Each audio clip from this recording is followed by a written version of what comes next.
dear Maria, moderator of the event, and respected Ronaldo Castro, all the panelists, and the participants in this room. Women for us in India per se represents power and strength from times immemorial.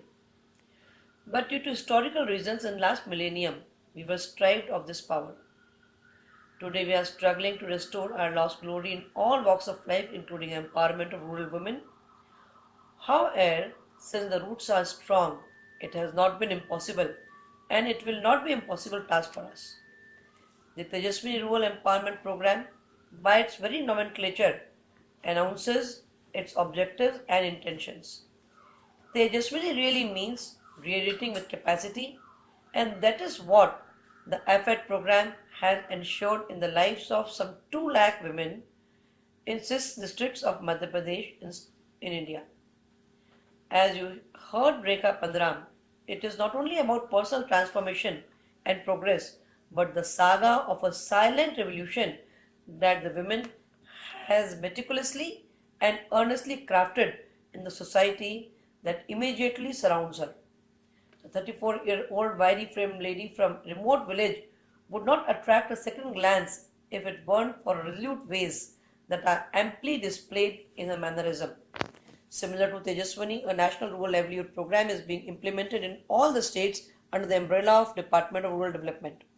The basic premise of these programs is to empower rural women so that they can make use of the economic, social, and political opportunities to improve their economic and social well being. The empowerment of women has enabled her to demand their due rights and also to deliver the responsibilities in all spheres of life for family, society, and community. As you have heard, it has not assessed to functional literacy alone, but has improved health, has and the labor saving infrastructure, and participation in local self government. The situation called for strategic intervention, and it was done with Federation of Women Self-Help Groups formed under FED supported Tejaswini program of the state of Madhya Pradesh, initiating the cultivation and marketing of minor millets like kodo and kutki. Now, the women associated with the program are earning well and eating well due to availability of high nutrition millets because they have turned financially independent and are exposed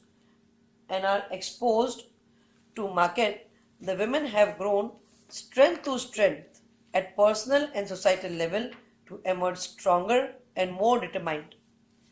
Although women have been working hard and laboring in the farms since ages, but the produce is taken to the market by the man of the household. With the result, money has been coming into the pocket of the man and not in her purse, which our program has initiated and made sure. As the topic of the session reads, to develop resilient and sustainable livelihoods and communities, women by very nature are resilient and they bend when they need to but rebound when they must. We, the Indian women, have always stood the tests of time but silently and subtly, multiplying these values through our children and thus have empowered the nation to play its role in global context. Today, many women are at the helm of affairs in decision making.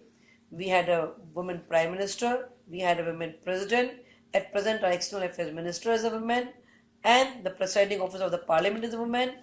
Down the line, not only members of parliament and legislatives, but there are thousands of women who are heads of village council, blocks, and district councils, and in urban development bodies too, acting as mayors. They are political, executive, and financial power to shape the future of rural and urban areas. Our society recognizes and respects the position of women in national life, including politics. This was evident from 50%. This was evident when 50% seats were reserved for women in local self bodies. It was widely accepted and appreciated by the society as a whole.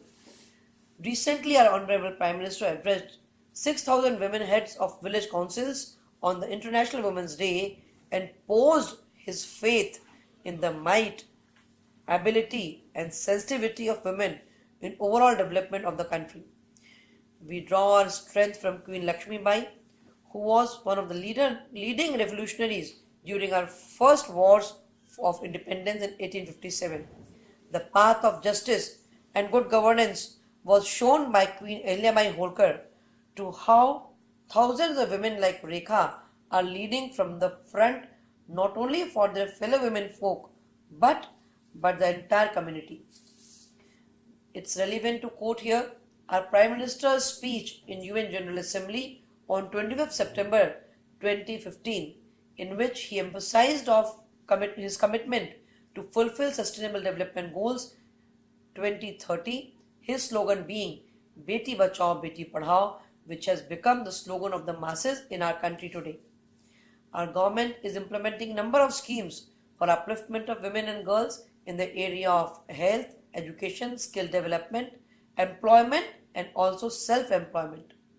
Quotas and reservations in services are given. Our girls are not only representing but are achievers in prestigious international sports events. This is a birth centenary year of our great thinker and philosopher Pandit Deen Dayal Upadhyay, who gave us philosophy of integral humanism. Believing in integral humanism, we don't put men and women in different brackets. For us, they represent same values, power and responsibilities.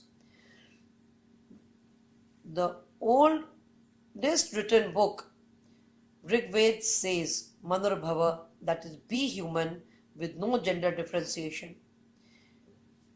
We are unique to have been blessed with an institution of family, with women as the central point, or I should say pivotal point, connecting the generations, with firm belief in compassion and complementarity.